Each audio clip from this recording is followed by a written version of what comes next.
ก็ยกมือสิบนิ้ว กราบนอบน้อมวันตาอภิวาทก็ยกมือสิบนิ้วน้อมระลึกถึงอย่างพระอรหันตสัมมาสัมพุทธเจ้าน้อมระลึกถึงผู้แสวงหาซึ่งประโยชน์อันยิ่งใหญ่ขอนอบน้อมอย่างพระธรรมคำสอนในศาสนานี้ที่องค์สมเด็จพระสัมมาสัมพุทธเจ้า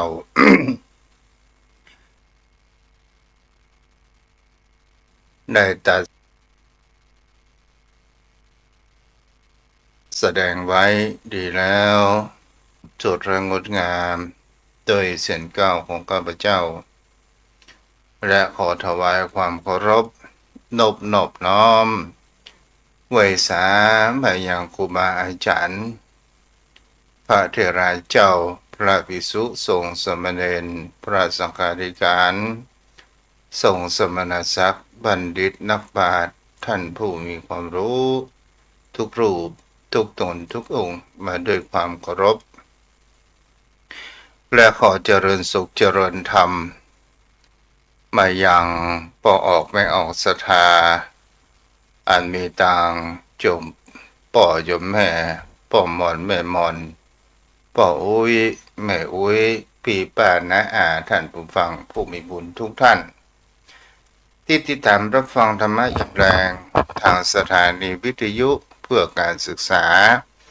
พระพุทธศาสนาและวัฒนธรรม 104.5 เมกะเฮิรตซ์โดยการส่งลิงก์สัญญาณจากวัดทุ่งประเก็ตตำบลหนองหานอำเภอสันทรายจังหวัดเชียงใหม่ไปสู่ยังสถานที่ทางสถานีวิทยุทางด้านอินเทอร์เน็ตก็คือวัดไฟหินตำบลสุเทพอำเภอเมืองจังหวัดเชียงใหม่ได้รับความอนุเคราะห์ท่านพระอาจารย์พระสมุวิศวัตบรกิจโจผู้อำนวยการใจดีผู้มีความมุ่งมั่นในการเผยแผ่พระพุทธศาสนาโดยมอบหมายให้ตนตัวอาตมาภาพพระครูไพศาลสุตกรเจ้าอาวาสวัดทุ่งประเก็ตตำบลหนองหานอำเภอสันทรายจังหวัดเชียงใหม่มาอยู่กับพ่อออกไปออกศรัทธาผู้มีบุญในการฟังในวันนี้เราก็มาอยู่กับกันในวันพัด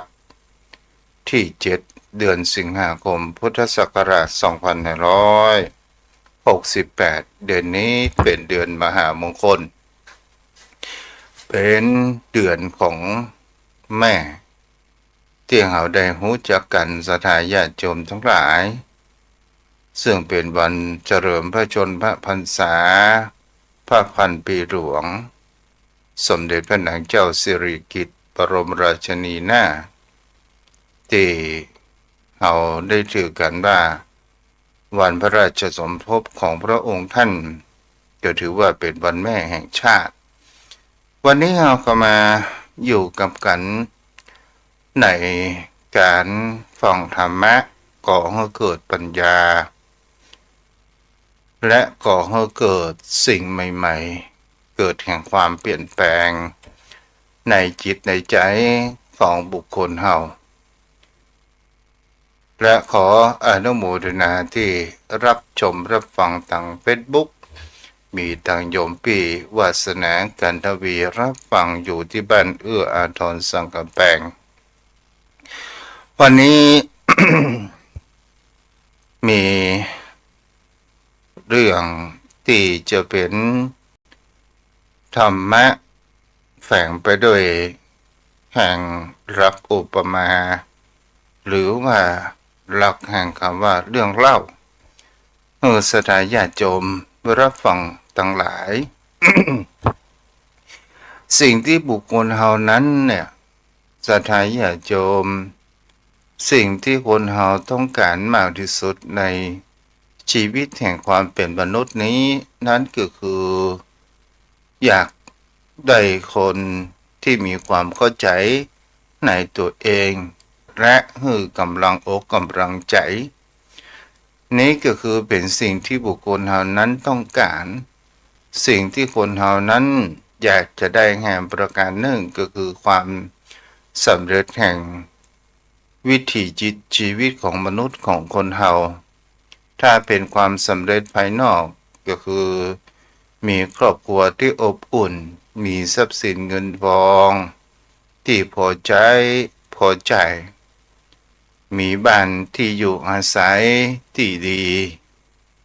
มีลูกอยู่ถ้อยฟังคำแต่ความสุขเหล่านี้เนี่ยสิ่งที่คนเราปรารถนานั้นมันจะสำเร็จไปทุกเรื่องมันก็คงอาจจะเป็นไปได้ยากแต่สิ่งที่บุคคลเรามากที่สุดเราจะหันในวิถีชีวิตของคนเรานั้นส่วนใหญ่เราจะไปสนใจแต่เรื่องคนอื่นห่วงคนอื่นแต่บ่เคยที่จะมาใส่ใจดูแลอย่างจิตใจของตัวเองแล้วทีนี้เราจะทำอย่างใดดีแห่งประการหนึ่งสถานญาติโยมทั้งหลายนั่นก็คือเราก็จะต้องหันมาอยู่ในชีวิตปัจจุบันอยู่รวมกับหายใจของคนเราจงหันมาสร้างคุณค่าแห่งคำว่าสิ่งที่เป็นทำให้ชีวิตของคนเราอยู่นั่นก็คือธาตุลมก็คือลมหายใจของคนเรานี้เราหายใจทิ้งไปแต่ละวันแต่ละวันเราก็ขบังหันคุณค่าของมันถ้าเราสร้างคุณค่าแห่งลมหายใจจะเป็นการที่เราเอามีสติไปจดจ่อดูลมหายใจเข้าหายใจออกก็จะทำให้เกิดเป็นสมาธิมีจิตใจแห่งความตั้งมั่นนั้นเกิดขึ้นแล้วสิ่งที่คนเราต้องการแห่งประการหนึ่งนั้นก็คือความเงียบศรัทธาญาติโยมทั้งหลายความเงียบนี้เป็นสิ่งที่บุคคลเรานั้นมันมีความเงียบหลายประการอยู่4ประการโดยกันแล้วก่อนที่จะเข้าสู่ความเงียบนั้นก็มีเรื่องเล่าให้โยมพ่อโยมแม่นั้นได้รับฟังกันมีชีวิตของทนายคนหนึ่งทนายคนนี้เป็นคนที่มีฝีปากเอกและเป็นคนที่เจรจาว่าความต่างๆนานากับลูกความของตัวเองก็เป็นสิ่งที่หันใดก็สมมุติชื่อว่าอ่านครอบครัวว่านายกทนายกเนี่ยเป็นบุคคลที่มีการศึกษาที่ดีจนเป็นทนายความนั้นแก้ต่างกับโจทย์อย่างได้ศรัทธาญาติโยมทั้งหลายคนเฮานั้นบางครั้งบางคราวมีฝีปากเอกสามารถที่จากร้ายจากเรื่องร้ายให้กลายเป็นดีจากขาวจากดำให้เป็นขาวจากขาวให้เป็นดำทนายกคนนี้เนี่ยก็เป็นคนที่ใส่ใจงานมากนักเพื่อที่จะได้มีเงินทองอยู่สม่ำเสมอแต่ศรัทธาญาติโยมทั้งหลาย คนเฮาถ้าใจใส่ท่านใดนั่นหนึ่งถ้าใจใส่ทางด้านการด้านงานมากเกินไปมาแบ่งเวลาให้กับครอบครัวมันก็จะทำให้ความสมบูรณ์แห่งครอบครัวนั้นบ่เกิดขึ้นศรัทธาญาติโยมทั้งหลายทนายกคนนี้เนี่ยก็เป็นสิ่งที่จะเห็นได้ว่ามีครอบครัวมีภรรยาและมีลูกบังเอิญลูกนั้นวันหนึ่งนั้นลูกก็ชื่อปวดหัวว่าชื่อลูกชื่อว่า เด็กชายนายฮัทลูกชื่อฮัทสถานญาติโยมทั้งหลาย มีอยู่วันหนึ่งนั้นทนายกรนี้เนี่ยได้พูดจากับลูกว่าวันนี้เป็นวันเกิดครบรอบวันเกิดของลูกก็คือลูกชื่อฮัทสถานญาติโยมทั้งหลายวันนั้นเนี่ยมีรูปความต่างๆนานาแล้วก็มัวแต่สนใจการงานอยู่มากมายเลยลืมวันเกิดของลูกของตัวเองพอเวลาที่นัดลูกค้าแล้วเหลือบไปพอนาฬิกานั้นกับประมาณ4 ทุ่มแต่ลูกนั้นกับแม่ก็ได้เตรียมว่าเค้กและกับปักทั่วปักเทียนนั้นเอาไว้อยู่ที่บ้านตั้งแต่เย็นจนถึง2 ทุ่ม3 ทุ่มแล้วพ่อซึ่งเป็นทนายความแล้วก็กลับมาผ่านว่าวันนี้วันเกิดของลูกก็ฟังกลับบ้านกับจองแต่บังเอิญก็หารเพียงแค่เค้กและเทียนที่ปักซึ่งยังไม่ได้ตามเทียนนั้นเตื้อก็ด้วยความจิตสำ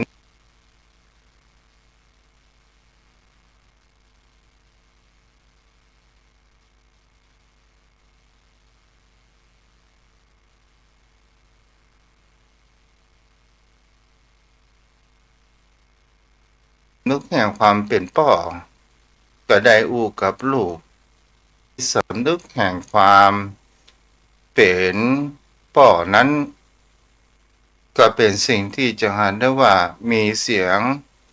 ในหัวนั้นกึกก้องในวันนั้นศรัทธาญาติโยมทั้งหลายมีเสียงที่ว่าความก็ดีเสียงที่บอกให้ความสำคัญวันเกิดของลูกตลอดจนถึงเสียงภรรยาในอดีตที่ผ่านมาเป็นวันที่ทนายนั้นประสามารถที่จะรับได้ก็เลยมีกว่าความฟุ้งซ่านมีเสียงอยู่ในหัวนั้นอยู่ตลอดเวลาบางคนศรัทธาญาติโยมแต่ยังมีกัลยาณมิตรดีบังเอิญกล่าวหาได้ว่ามีกัลยาณมิตรดีได้แนะนำตัวเองนั้นไปปฏิบัติธรรมอยู่ที่ความสงัดความเงียบอยู่ในป่าก็คือมีครูบาอาจารย์รูปหนึ่งนั้นก็อยู่สำนักในปฏิบัติธรรมนั้นทนายคนนี้ศรัทธาญาติโยมทั้งหลายก็โดยความที่อยากจะมีแห่งความเงียบความเงียบนี้ถึงจะไปอยู่ในป่าถ้าเราไม่ได้ปฏิบัติธรรมถึงจะไปอยู่ที่ใดเสียงในหัวนี้มันก็กึกก้องอยู่ในหัวของเราถ้าเราอู้ตามภาษาพระก็คือมีจิตที่ฟุ้งซ่านมีความคิดหลายสิ่งหลายอย่างอยู่ในหัวเรียกว่าบางครั้งบางคราวก็น้อว่าความเครียดสะสมแล้วทีนี้ก็ไปหาหลวงพ่อก็ไปเพื่อนนั้นก็ไปกราบหลวงพ่อแล้วเมื่อไปกราบหลวงพ่อแล้วหลวงพ่อนั้นก็เป็นคนเงียบเป็นคนบ่อู้มากแล้วเป็นสิ่งที่จะเห็นได้ว่าจะสอนทนายนี้เราจะต้องอย่างใดจะบอกอย่างใดทนายนั้นก็ได้กล่าวสนทนาธรรมหลวงพ่อนั้นก็บอกเรียกว่าสงบเรียกว่าเงียบบังเอิญหลวงพ่อก็ไปหายังสาราอยู่ที่หน้ากุฏิก็ได้บอกว่าทนายจงไปกวาดสิ่งสกปรกโดยที่ห้อมอย่างลานวัดของอาตมาศรัทธาญาติโยมทั้งหลาย เมื่อไปถึงวัดแล้วก็จะหันได้ว่าทนายคนนี้ก็กวาดสิ่งใบไม้ใบตอกที่มันลดหล่นเกิดขึ้นมาที่อยู่ในป่านั้นก็ได้กวาดทีนี้ศรัทธาญาติโยมทั้งหลายกวาดทรัพย์เสร็จแล้วก็ไปกราบหลวงพ่อหลวงพ่อนั้นก็ไม่ได้อู้ไม่ได้จ่ายหยังก็บอกให้ไปอาบน้ำอาบท่าแล้ววันเวลามาก็คือวันรุ่งเช้าวันนั้นศรัทธาญาติโยมทั้งหลายหลวงพ่อก็ถามว่านอนรับสบายดีก็ออกมาอยู่ในป่ามีความเงียบมากน้อยขนาดไหนทนายคนนี้ก็บอกว่าเงียบแต่นอนบัดลับก็หลวงพ่อก็โหในวาระแห่งจิตว่าคนที่มีแห่งความเครียดมันก็จะต้องมีเสียงก้องอยู่ในหัวของตัวเองทีนี้เป็นสิ่งที่เราจะหาได้ว่าเราหนีความผูกพันถึงจะหนีไปอยู่ที่สงบอย่างไรก็ตามในสิ่งที่มันยังมาหลอกหลอนเรานั้นก็คือความคิดที่มันเป็นอดีตที่เราว่าจิตฟุ้งซ่านหลวงพ่อนั้นก็ได้ห้องทนายนั้นมาศรัทธาญาติโยมทั้งหลายหลวงพ่อก็ไปเดินจงกรมแล้วก่อกองเกิดแห่งความฟุ้งซ่านนั้นเกิดขึ้นอยู่ตกเวลาเย็นเกิดขึ้นมาหลวงพ่อนั้นก็ได้ถามทนายว่าเดินจงกรมนั้นเป็นอย่างไรพ่องเดินจงกรมนั้นก็มามีอย่างหลวงพ่อทนายก็อู้ประการเช่นนี้หลวงพ่อก็บอกว่าทนายจะมาหาความสงบความเงียบแห่งเกิดแห่งจิตใจทนายนั้นป่วนห้องว่าความเงียบทนายไปประพฤติปฏิบัติธรรมตัวของทนายนั้นเป็นยามดูบุคคลเข้าออกยังประตูเมืองคนเข้าก็หูคนออกก็หูเวลาคนเข้าก็หูเวลาคนออกจะเฮาจะไปวิ่งตามถ้าวิ่งตามไปถึงกลางทางก็เมื่อมีสตินั้นก็พลิกมาอยู่ในความเป็นยามเฝ้าประตูเมืองนั้นต่อไปถ้าในคำถามผ่านนี้ก็หมายถึงอะไรอย่างหลวงพ่อก็บอกว่าอันนี้ก็คือลมหายใจของคนเฮานี้เองแล้วเอาสติของเฮานั้นพอลมหายใจของเฮาเฝ้าสิ่งที่มันลมเข้าลมออกแล้วดูสภาพจิตของเฮาว่ามันมีเป็นธรรมชาตินั้นอย่างใดคุณโยมนั้นไปประพฤติปฏิบัติธรรมก่อนแล้วตกเย็นก็มาบอกกับอาตุนตัวอาตมาเด้อคุณโยมทนายนั้นก็ไปประพฤติปฏิบัติธรรมนั่งแล้วก็หันดูกำหนดดูลมหายใจเข้าออกแต่จิตของคนเฮานั้นถ้าเฮามันมีสติคอยกำหนดดูแลมันก็จะมีแต่ความฟุ้งซ่านมีแต่นิวรณ์มากมายหลายอย่างมีทั้งท้อแท้มีทั้งอยากจะกลับบ้านต่างๆนานาตลอดจนถึงเป็นตัวสิ่งที่ให้เขาว่าพยามารมาหลอกล่อว่าจะปฏิบัติไปนี่ยังเปิดประกับไปสวยที่อยู่ที่บ้านสุขอยู่ที่บ้านนี่แหละเป็นสิ่งที่เราจะหาได้ว่าทุกสิ่งทุกอย่างเราจะทำอะไรอย่างก็ตามย่อมมีอุปสรรคและปัญหาเหมือนกันทุกเรื่องศรัทธาญาติโยมทั้งหลาย แต่เราจะเอามีแห่งคำว่าชนะศัตรูได้หรือไม่คำว่าชนะศัตรูในที่นี้ก็หมายถึงคำว่าส่วนหนึ่งก็คือนิวรณ์ด้านแรกเราจะเอาชนะนิวรณ์ได้หรือไม่นิวรณ์ทั้งห้าคือมีกามคุณพยาบาทหินะมิทะวิกิจิจฉาอุทธัจจะวิกิจิจฉาซึ่งเป็นสิ่งที่เป็นอุปสรรคที่มันเกิดขึ้นในสภาพแห่งจิตใจของบุคคลทนายคนนี้ก็ได้ไปถวายน้ำปานะแล้วก็ได้สนทนาบอกอาการให้กับหลวงพ่อก็ถามว่าปฏิบัติเป็นอย่างใดพ่องมีแต่ความฟุ้งซ่าน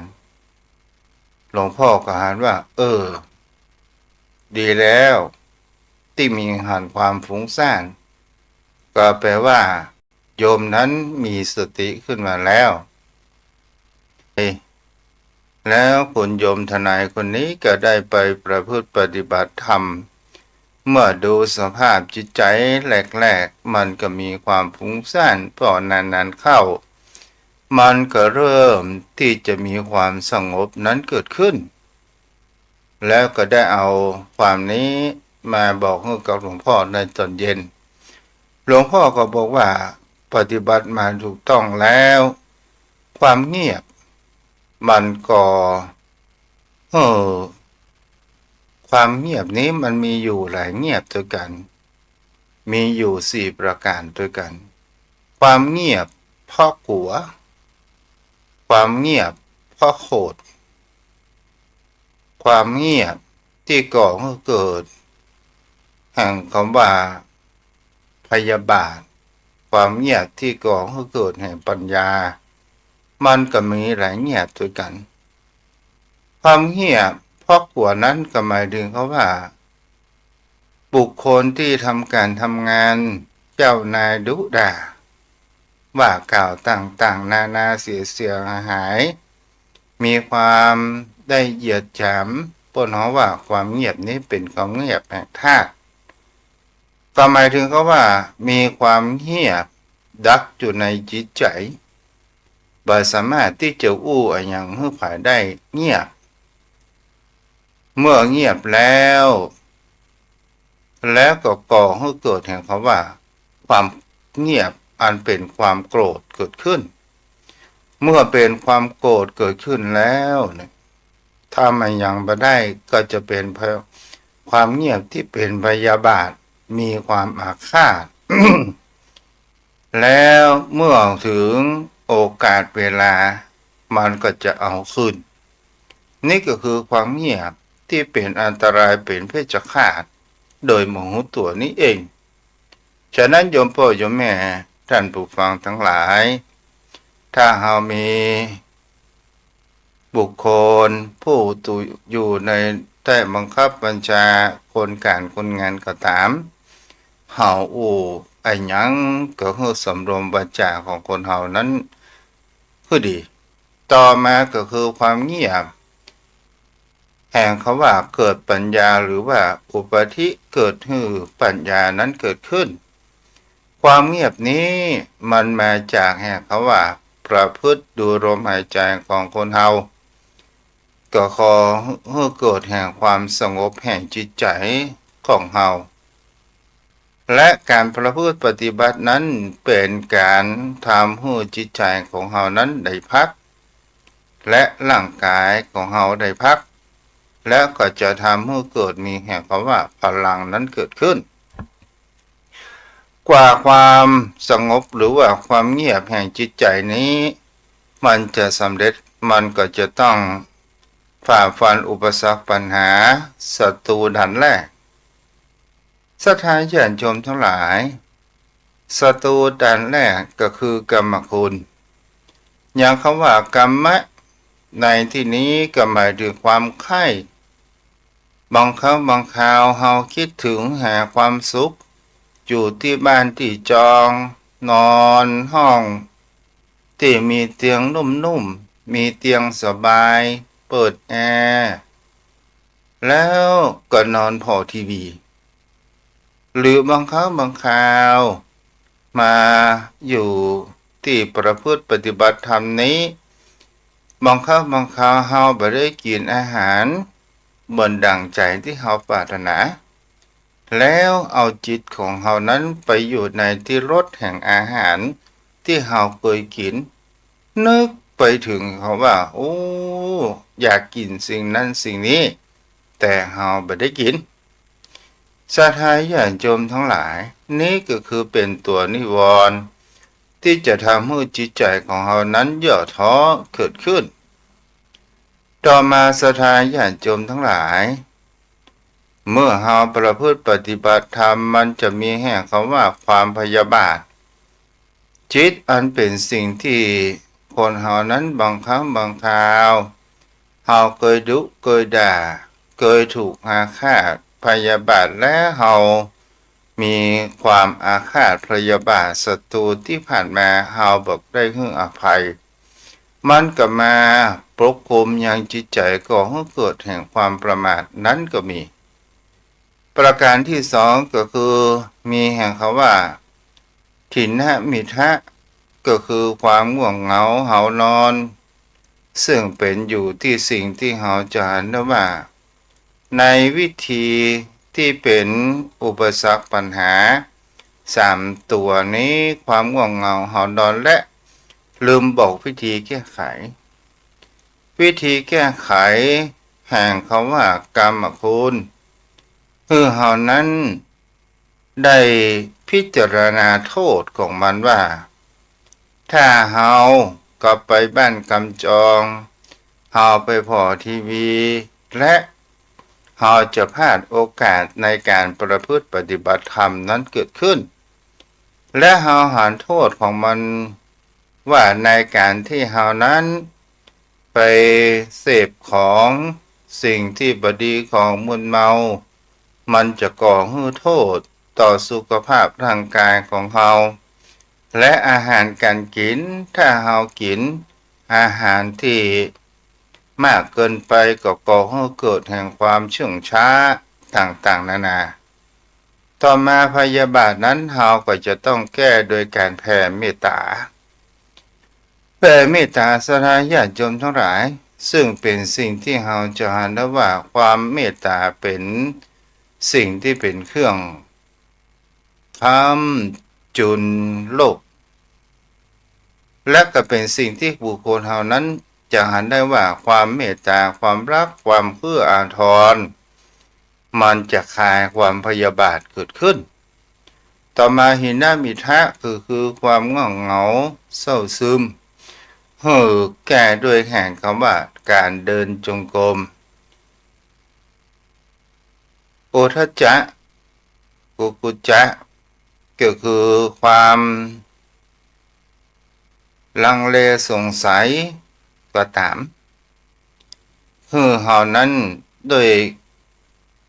แก้โดยแห่งความขันติโดยความอดทนนั้นเกิดขึ้นหินะมิทะก็คือความลังเลความสงสัยหินะมิทะคือความเห็นที่มีความลังเลสงสัยต่างๆนานาเฮาก็จะต้องได้แก้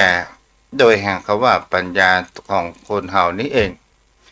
ศรัทธาญาติโยมทั้งหลายความสุขใดๆเปิดเท่ากับความสุขแห่งสงบแห่งจิตใจการอยู่กับตัวเองเป็นสิ่งที่ก่อให้เกิดความเข้าใจในสภาพจิตใจของตัวเองว่าจิตใจของเฮานี้เป็นเช่นไรอย่างนี้เป็นต้นนี่โยมพ่อโยมแม่นั้นได้รับฟังได้สิ่งที่จะหันได้ว่าทนายคนนี้เนี่ยก็ได้ประพฤติตามที่หลวงพ่อนั้นบอกแล้วก็ได้มีเกิดแห่งความสตินั้นเกิดขึ้นแล้วก็มีพลังชัดแบตไปในตัวมีพลังที่จะฝ่าฟันยังอุปสรรคปัญหาต่างๆนานานั้นเกิดขึ้นอันนี้แหละเป็นสิ่งที่บุคคลเฮานั้น ได้เกิดแห่งความเข้าใจและสิ่งที่ได้อู้ไปนี้โยมพ่อโยมแม่ท่านผู้ฟังทั้งหลายและสิ่งที่คนเฮานั้นควรจะมีในตนในใจในจิตใจของบุคคลเฮาจะหาได้ว่าถ้าเฮาประพฤติปฏิบัติของเฮานั้นจะทำให้เฮานั้นมีสติมีปัญญาเพราะว่าสิ่งที่จะควรอธิษฐานตั้งไว้ในจิตใจของเฮานั้นมีอยู่4อย่างก็คือปัญญาสัจจะจาคะอุปสมะคือความสงบแห่งจิตใจเฮาลองมาพ่อปัญญาศรัทธาญาติโยมทั้งหลายปัญญาแปลว่ารอบรู้ในสิ่งที่ควรรู้ปัญญาของคนเฮานี้มันเกิดมาจากภาวนาก็ดีเกิดจากการฟังก็ดีเกิดจากการคิดก็ตามเกิดจากการสนทนามันก็มีหลายสิ่งหลายอย่างนั้นเกิดขึ้นแต่บางครั้งบางคราวก่อนที่เราได้รับฟังแล้วสิ่งที่จะก่อให้เกิดปัญญาก็คือมีคำว่าโยโสมนสิการก็คือพิจารณาอย่างท่วนทีว่าเป็นเหตุเป็นผลอย่างไรแล้วเราลงมือประพฤติปฏิบัติธรรมหรือเราเอามาใช้ในชีวิตประจำวันของเราก็จะได้เห็นเขาว่าปัญญาอย่างที่ท่องแท้ต่อมาสัจจะศรัทธาญาติโยมทั้งหลายความจริงใจนี้เป็นสิ่งที่สำคัญที่คนเฮานั้นควรจะมีอยู่ในจิตในใจมากสัจจะก็คือทำให้เปิ้นว่ารักษาสัจจะก็คือรักษาความจริงรักษาแห่งความการประพฤติปฏิบัติสิ่งใดมันได้จริงเฮาอธิษฐานถ้าว่าเฮาจะอธิษฐานรักษา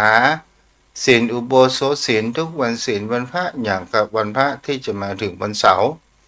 เฮาในอธิษฐานว่าเฮาจะรักษาอุโบสถศีลทุกวันพระและเฮาทำได้มันก็ก่อให้เกิดแห่งความภาคภูมิใจก่อให้เกิดสติปัญญาของคนเฮานั้นเกิดขึ้นว่าในวิถีชีวิตความเป็นมนุษย์ของคนเฮาก็ได้รักษาอุโบสถศีลต่อมาจะแค่คือการสละสิ่งที่เป็นค่าศึกแห่งความสิ่งใจก็คือจะแค่เฮาสละสิ่งของที่เป็นแห่งคำว่าสละในที่นี้หมายถึงว่าสละเพื่ออย่างเล่าก็เพื่อความเห็นแก่ตัวของเฮากัดจัดแห่งความตนีแล้วเป็นการเอื้ออาทรถ้าคนเฮาเป็นบุคคลที่มีอัตตาสูงมีความตนีที่เหนียวแล้วเฮาจะเห็นว่ามันจะขาดมิตรขาดเพื่อนขาดฝูงขาดกัลยาณมิตรต่างๆนานาฉะนั้นเนี่ยเฮามีจาคะแล้วถือไปที่ไหนก็เป็นบุคคลที่เทวดาก็คุ้มครองเทวบุตรเทวดาก็คุ้มครองบุญก็รักษาภาวนาก็ได้ข้อในระดับฌานได้ง่ายคือความสงบแห่งจิตใจบ่มีศัตรูอุปสมะก็คือความสงบใจอันเป็น ความสงบจากสิ่งที่เป็นข้าศึกแก่ความสงบศรัทธาญาติโยมทั้งหลายเขาว่าความสงบแห่งจิตแห่งใจของบุคคลเฮานี้เนี่ยเป็นสิ่งที่คนเฮานั้นต้องการเหมือนกันทุกคนแต่สิ่งหนึ่งสิ่งที่คนเฮาบางครั้งบางคราวอย่างเช่นเฮามีเรื่องราวที่ก่อให้เกิดแห่งความคิดต่างๆนานาและเฮาปล่อยวางมาได้ถึงเฮาจะไปอยู่ที่ไหนก็ตาม ความเปิดห้องว่าเสียงที่มันอยู่ข้องในสมองในหัวของเฮาในจิตในใจของเฮามันก็หลีกหนีบ่พ้นมันก็เป็นสิ่งที่เหมือนดังว่าถ้าถึงเวลาตายเฮาจะลบดิกซ่อนอยู่ในท่ามกลางเวหามันก็บ่สามารถที่จะหลีกได้แต่สิ่งที่บุคคลเฮานั้นเนี่ยเฮาจะไปหาที่ไหนความสงบถ้าเฮาปฏิบัติธรรมความสงบมันก็อยู่ที่จิตใจของเฮานี่เองถ้าเฮาอยากจะให้สงบเฮาก็จะต้องปล่อยวางให้อย่างพ่อล่ะโยมพ่อโยมแม่เฮาแบกให้อย่างไว้ในทุกวันนี้ก็คือแบกความที่เป็นศัตรูแห่งจิตใจของตนตัวของเฮาด้านที่สองก็คือความบ่ได้เบื่อดังใจก็ก่อให้เกิดความโกรธอยากเปิดห้องว่าหันเปิดมีก็อยากจะมีเหมือนดังเปิ้นถ้าเฮาบ่มีเหมือนดังเปิ้นก็คือความโลภแล้วก็ก่อให้เกิดแห่งความน้อยเนื้อต่ำใจตัวเองแล้วความสิ่งที่เฮาจะหันได้ว่าความหลงบางครั้งบางคราวก็หูทูบไปแม่คนนั้นก็ว่าเลขเด็ดบางคนนี้ก็ว่าอันนี้แน่กว่าอันนั้นนี้แน่กว่าเอาไปไปอู้มาหมอดูคนนี้ทำนายแม่นหมอดูคนนี้ทักอย่างจริงจังถูกต้องถ้าเฮาหูตูบไปแม่เนี่ยสถานญาติโยมทั้งหลายตอนสุดท้ายมันก็มีแต่แห่งคำว่าจะทำให้เฮานั้นเสียคนเสียจิตเสียใจเกิดขึ้นนั้นในภายหลังเฮาจงหนักแน่นในแห่งคำว่าปัญญาหนักแน่นในแห่งคำว่าให้จิตนั้นมีสติถ้าจิตของคนเฮามีสติแล้วเนี่ยเฮาจะมีเพิ่นเฮาว่าเฮาจะมีศีลและมีสมาธิที่มีความมั่นคงบ่หวั่นไหวและปัญญาของเฮาก็จะพิจารณาทันทีในสิ่งที่บุคคลเข้ามาในชีวิตของคนเฮาต่างๆนานานั้นเกิดขึ้นเอาละวันนี้ก็ได้อยู่พอสมควรแก่เวลาแม่สมศรีน้อยปัญญาได้รับชมรับฟังทาง Facebook เนาะ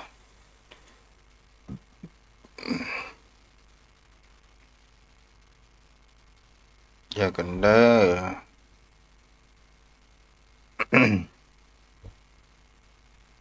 สถานญาติโยมทั้งหลายช่วงนี้ก็เป็นช่วงที่พรรษาเนาะ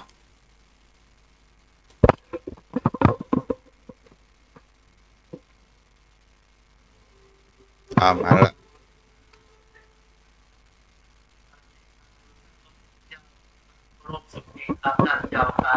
เจริญพรเด้อสะดวกอยู่เนาะสะดวกครับท่านพระคุณเจ้าวันนี้ฟังแล้วเป็นจะได้พ่อพนั้นเรื่องความเงียบก็เครื่องเสียงก่อนอันชัดเจนดีท่านพระคุณเจ้าที่ท่านเจ้าได้อธิบายไว้นั้นมันก็เป็นจริงด้วยท่านพระคุณเจ้าเพราะว่าที่เราอยู่ทุกวันนี้ท่านคุณเจ้ามันมีความเป็นอยู่ที่อยู่ส่วนกระแสแห่งสัจธรรมแท้ๆดังนั้นการที่เราจะต่อสู้แล้วเอาชนะมันได้ต้องมีความขัดติธรรมเป็นที่ตั้งเพราะว่านิวรณ์ทั้งหลายทั้งปวงเนี่ยท่านพุทธเจ้าอย่างที่ท่านเจ้าว่ามันเหมือนศัตรูที่อยู่ใกล้ตัวเราที่สุดนะครับแม่นละเนาะครับแม่นมันเป็นสิ่งที่เกิดขึ้นค ขวางการบรรลุสู่ความดีของเรามันเหมือนเอาถ้าเอาเบาชนะมันโฟกัสมันแท้เหมือนเอาจะปฏิบัติธรรมก็ดีไปวัดไปวากะหรือแม้กระทั่งว่าฟังหน้าฟังธรรมถ้าถูกนิวรณ์ตัณหาเขาครอบงำแล้วท่านพระพุทธเจ้า เจ้า เราก็สามารถเอาชนะมันได้เราก็จึงแบบบรรลุครับเราก็จึงแบบมันได้เห็นสัจธรรม อืม มันสิ่งต่างๆนี่ถือว่ามันเป็นการที่การทำความผิดของเราท่านเจ้า พูดถึงว่า นิวรณ์หรือที่เราฮ้องกันว่าพยามารหมู่นี้เนี่ยเพราะนั้นมันเป็นตัวธรรมชาติของจิตหรือว่ามันมันเกิดขึ้นพร้อมกับจิตจ้ะ มันเป็นสิ่งที่อยู่ใกล้ๆกันนะท่านพระพุทธเจ้ามันถ้าเราแบบสามารถแยกมันได้เราแบบสามารถเอาชนะมันได้เราก็ย่อมตกเป็นธาตุของมัน เพราะว่านิวรณ์หรือว่าไอเสนามารทั้งหลายทั้งปวงเนี่ยมันขัดขวางซึ่งการกระทำความดีมันอยู่ใกล้ๆกับจิตของเราเนี่ยอยู่เพราะจิตของเราถ้าคัดเกลาดีถ้ามันฝึกฝนดีนิวรณ์ทั้งหลายเสนามารทั้งหลายก็เข้าหาเราก็ได้เพราะว่าเรามีสติมีสัมปชัญญะเอารู้ทันเพราะว่ามีนายประตูนายทวารคอยเกื้องคอยเกิดไว้แล้วก็ไปตามกระแสของมันแต่ถ้าเราปล่อยสติเมื่อใดเราก็ต้องลงเป็นท่าของมันได้ เพราะนั้นได้ฟังที่พราหมณ์ผู้ยากจนก็ที่ไปฟังธรรมพระพุทธเจ้าซึ่งมีพระ จำเป็นนะครับ เจ้าผ้าห่มผืนเดียวอ่ะ ครับที่มีผ้าผืนเดียวที่ตังเบเราชนะแล้วแต่เพิ่นไปชนะตอนท้ายมันเป็นยามสุดท้ายแล้วก็เลยได้สมบัติได้มนุษย์สมบัติตรงนั้นครับแต่ถ้าเพิ่นชนะในยามต้นเพิ่นจะได้เห็นสวรรค์สมบัตินั้นมัชฌิมะยามท่ามกลางจะได้สมบัติของทางพระราชาหากษัตริย์แต่ว่าเพิ่นชนะในยามสุดท้ายใกล้แจ้งมันก็เลยเพิ่นก็เลยได้มนุษย์สมบัติครับท่านพระพุทธเจ้า ก็ดี แต่ กว่า เมื่อเราชนะจิตใจตัวเก่าได้สุดยอดเลยท่านพระคุณเจ้านี่มันเพิ่นทำด้วยจิตใจที่บริสุทธิ์แต่แล้วเอาชนะโดยเด็ดขาดครับคืออุปสรรคทั้งหลายมารทั้งหลายมันสามารถจะเข้ามาถึงเพิ่นได้เพราะเพิ่นชนะโดยเด็ดขาดแล้วถึงกล่าวเพราะว่าจิตตังเบเราชนะแล้วเราชนะแล้วครับเจ้า แม่นนะเนาะ เพราะว่าอย่าไปลืมนะการท่านพระคุณเจ้ามันมีมันที่มันมีมันอยู่คู่กันความตนีมันจะอยู่คู่กันเลยครับ การให้ทานจะมีตนีอยู่ใกล้ๆเอาถูกตนีครอบงำเพราะความตนีเป็นมลทินแห่งการให้ถ้าเราจะอยู่แล้วใจในที่จิตเรากำลังชนะแล้วโอ้เขาจะเลยแต่ถ้าเรามองมันสงสัยก็เดียวเห็นพวกมารตัวอื่นมาเข้ามาแทรกแทนที่โอ้ได้อย่างใดเดียวก็มันจะต้องใจมันจะต้องจ่ายหรือมันจะต้องเอากับคนนั้นคนนี้หรือว่าเจื่อเนี่ยก็คือความตนีเข้ามาครอบงำทันทีก็เขาก็มาสามารถเอาชนะได้ครับเจ้าครับ เจ้าแล้วก็เราก็จะได้ว่าสิ่งที่คนเราจะชนะจิตใจของเราได้เนี่ยเป็นสิ่งที่ยากแต่สามารถที่จะทำได้ บางสิ่งบางอย่างเราก็ทำได้ทำง่ายตัวเนาะ ไว้สาครับแต่ชนะจิตใจตัวเก่านี้มันทำได้ยากท่านพระพุทธเจ้าถ้าชนะอย่างอื่นนี้ยังสามารถทำได้ง่ายครับแต่จิตใจของเรานี่มันไหลไปตามกระแสนะครับท่านพระพุทธเจ้า ถ้าเราอุปมานี่นะถ้าอุปมาเหมือนดังคนหรือเหมือนดังสัตว์เนี่ยเราไว้ใจไปได้นะปะนั้นนะจิตเราเนี่ย โอ้ไว้ใจยากที่สุดครับคนเราท่านพระพุทธเจ้าจิตใจของเรานี่นะครับเล็กเริ่มจิ้นข้อมือเดียวไผ่หอดยังได้นะยังมาได้ซักนี่เรายัง พอรู้ใจมันนะแล้วเรายังมีกำลังที่เราจะเอาชนะมันได้ท่านพระพุทธเจ้าแต่ว่าใจของคนเราเนี่ยครับมันมันก็สามารถจะยังรู้ได้ว่าจิตใจของคนเราเป็นอย่างไรแม้กระทั่งกรรมคุณทั้งห้าครับที่มันเข้ามามันอยู่คู่กับอายตนะของเราเจ้าเราจะเอาชนะมันนี่มันสุดยากนักแกครับอันนี้เพราะว่าบางทีอย่างลูกมันกระทบเข้าตาเราจะว่าบางทีบางงามมันก็งามมันก็นี่บอลนี่มันเตื้องบางงามต่างงามต่างมอกกันเพราะเราเห็นแต่ อย่างอันองคุริมานจะไปเสียคนก็เพราะคำเป่าหูของลูกศิษย์ผู้มีความอิจฉาเป่าหูครูบาอาจารย์อย่างเนาะ เป็นเช่นนั้นครับอย่างที่ท่านเจ้าว่าเอ่เสาศิลายาว8 ศอกตอกเป็นหลักอะพับไปมาเสายังไหวมันว่าตึงวันเนี่ยทีแรกก็ว่าเชื่อเมืองเข้าก็เชื่อเนี่ยมันเห็นเป็นวิชาที่เห็นเห็นผิดเป็นชอบมันก็เลยต้องทำเพื่อเสียผลได้ดีที่เพิ่นได้พบกัลยาณมิตรที่ดีคือพระพุทธเจ้าพระพุทธเจ้า จ้ะ เพิ่งก็ได้พบกัลยาณมิตรผมว่าองคุลิมานนี่อนันตริยกรรมนะเพื่อจะฆ่าแม่ของเขาพระพุทธเจ้า แต่ถือว่าเปิ่นมีบุญที่ว่ากลับมาได้หันดวงตาเห็นธรรมเป็นอหิสกะได้เนาะ โอ้ท่านพระพุทธเจ้า ถือว่าต้นโคตรปลายตรงในแดนนะถือว่าอ่ามามืดไปสว่างท่านเจ้าครับ อืม สามารถอ่านสัจธรรมแล้วก็กรรมอยังอื่นตามมาได้ท่านพระพุทธเจ้าเรียกเกษตรกรรมด้านนั้นติดตามได้เพราะท่านสำเร็จเป็นพระอรหันต์กรรมอยังอื่นนั้นต้องยุดเป็นอโหสิกรรมคุณเปิ้นนิพพานนะครับเศษกรรมที่ว่าโดนไปให้ไปอีกฝั่งนั้นเพียงเป็นเศษมันเท่านั้นน่ะแต่ว่าที่เปิ้นฆ่าคนเป็นร้อยเป็นความจริงเปิ้นว่าครบครูบาอาจารย์ว่ามันบัดใจมันบัดใจ999มันเกินกว่านั้นแล้วแต่ที่นี่มันไม่ได้ห้อยมันไม่ได้ห้อยเด็กพวงมาลัยเอาไปไว้ดับม้วนดับอย่างมดกินพ่องมันหายไปพ่องหนูไปกินพ่องมันเลยขาดนะครับต่อมาก็บอกห้อยเป็นพวงมาลัยเปิ้นประมาณว่าอันนะท่านเจ้า จ้ะ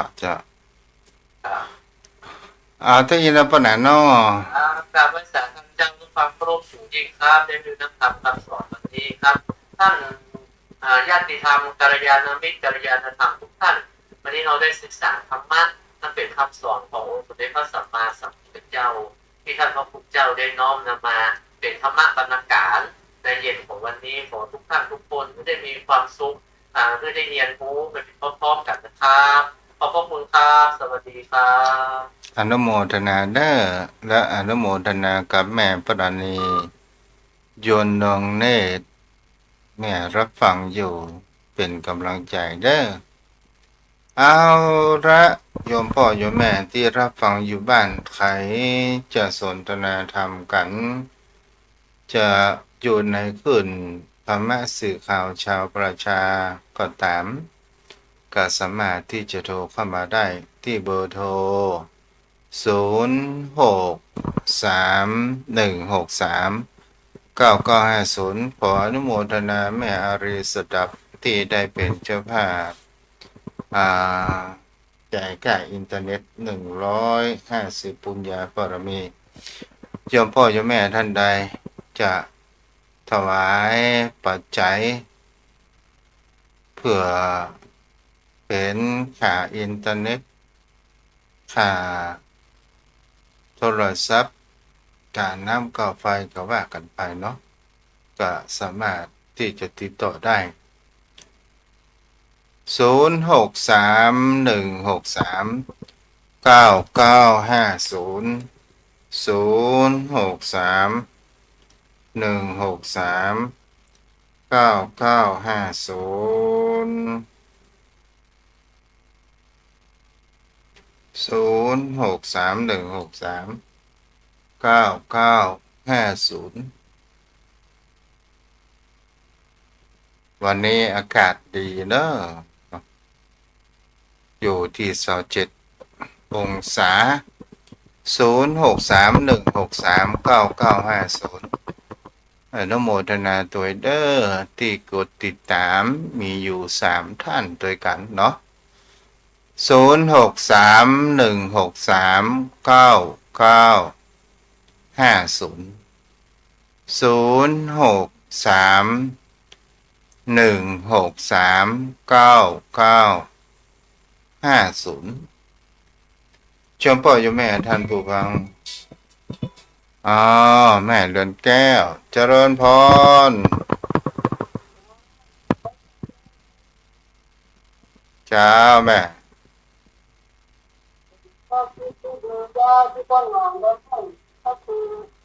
เจ้าเจ้าอนุโมทนาเด้อเจ้าแม่เจ้าบุญรักษา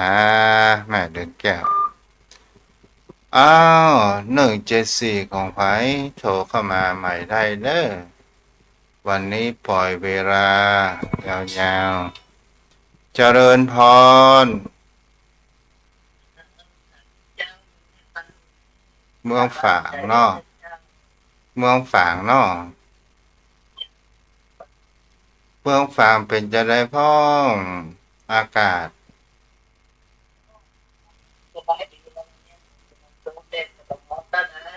โอ้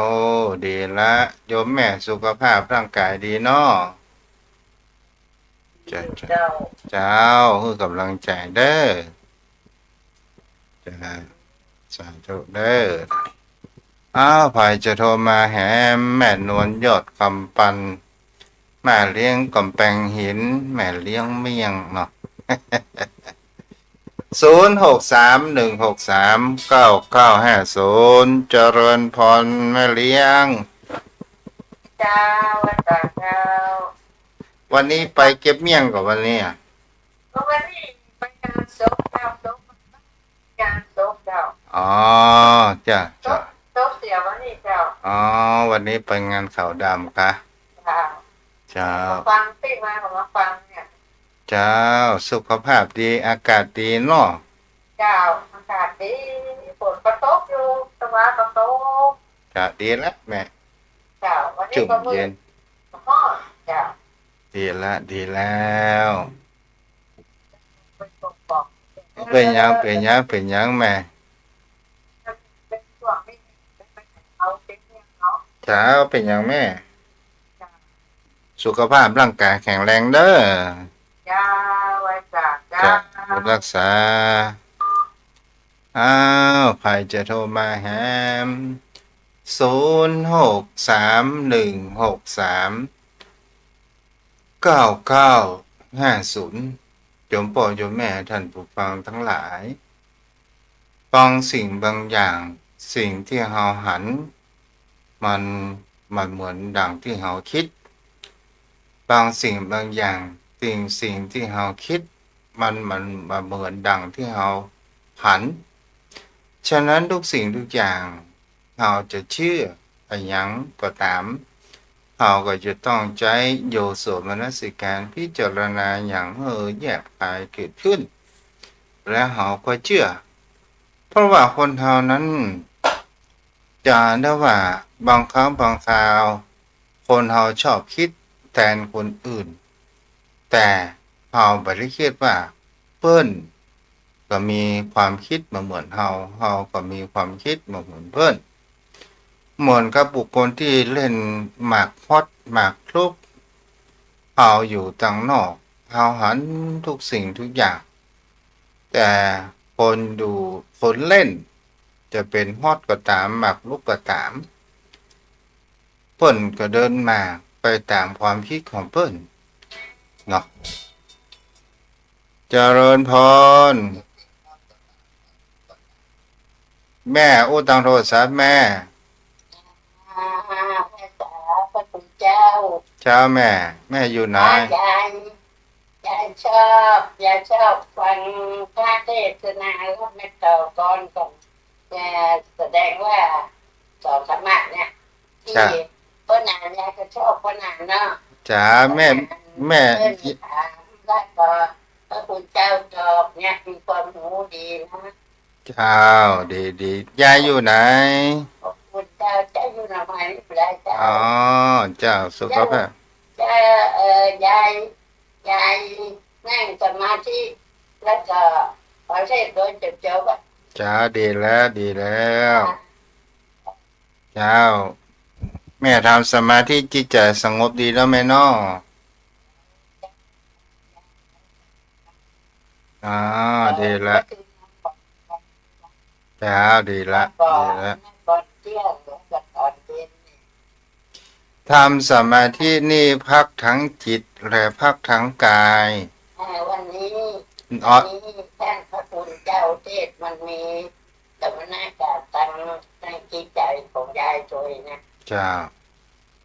พระคุณเจ้า เจ้านอนหลับพักแค่กาย แต่ไม่ได้พักจิต ถ้านั่งสมาธิพักทั้งกายและจิตเด้อแม่เด้อเจ้าบุญรักษาดีอกดีใจเนาะที่โยมแม่ได้ประพฤติปฏิบัติธรรมเพื่อได้ความสงบเพื่อได้ปัญญาเพื่อได้ฌานเพื่อบรรลุแห่งพระอริยบุคคลในเร็วพันเด้อโยมบอกโยมโยมยายอยู่หนองหอยเนาะอะไรโยมพ่อโยมแม่ท่านใดจะโทรมาแหมได้สัก2 สาย3 สายก็ยังพอได้อยู่ถึงว่าวิถีจิตของคนเราเนี่ยโยมพ่อโยมแม่สิ่งที่สำคัญมากที่สุดแท้ที่จริงจิตเนี่ยมันเป็นสิ่งที่มันเหมือนกับว่าผ้าขาวแล้วสิ่งที่เป็นขันธ์ห้าอันเป็นตัวบงการปรุงแต่งสภาพแห่งจิตใจก็เหมือนสีถ้าเฮาสีใส่ผ้าขาวเฮาก็ซักจากสีขาวมันก็เป็นสีอื่นมันก็สกปรกไปเรื่อยๆถ้าเฮาอยากจะให้ผ้ามันมาเหมือนดังเดิมเฮาก็ต้องไปซักไปย้อมเพื่อมันเกิดความขาวนั้นเหมือนดังเดิมมันก็เป็นสิ่งที่เฮาจะหันได้ว่าถ้าเป็นภาษาที่ทำเป็นว่าเจตสิกเนาะถ้าเป็นภาษาธรรมะก็บอกว่าขันธ์ห้าก็คือรูปเวทนาสัญญาสังขารวิญญาณแค่ตัวนี้น่ะที่มันก่อให้สุขก็ได้ก่อให้เกิดปัญหาก็ได้ก่อให้เกิดแห่งความทุกข์ก็ได้บ่สุขบ่ทุกข์ก็ได้และห้าประการนี้มันก็ตกอยู่ในกฎของพระไตรลักษณ์มามีอย่างเที่ยงแท้และแน่นอนทั้งสิ้นบนโลกใบนี้ความคิดของคนเฮาก็บ่เที่ยงแท้มาแน่นอนชีวิตของคนเฮาก็บ่เที่ยงแท้และไม่แน่นอนเวทนาความเจ็บป่วยเหมือนกันมันก็บ่เที่ยงแท้และไม่แน่นอนเป็นได้ก็หายได้บ่หายก็ตายเท่านั้นนะมันบ่มีหยังเนาะเฮามองสิ่งที่อันตรายมากที่สุดก็คือตัวการปรุงแต่งเนี่ยตัวปรุงแต่งเนี่ยมันทำให้เกิดกิเลสตัณหาต่างๆนานาถ้าเฮาหยุดการปรุงแต่งได้ก็ถือว่าเฮาจิตของเฮานั้นจะสงบเกิดขึ้นเนาะเอาวันนี้ก็ไว้เพียงเท่านี้เด้อโยมพ่อโยมแม่วันพุธก็มาอยู่รับฟังกันบุญรักษาอายุวันโนสุขังพลัง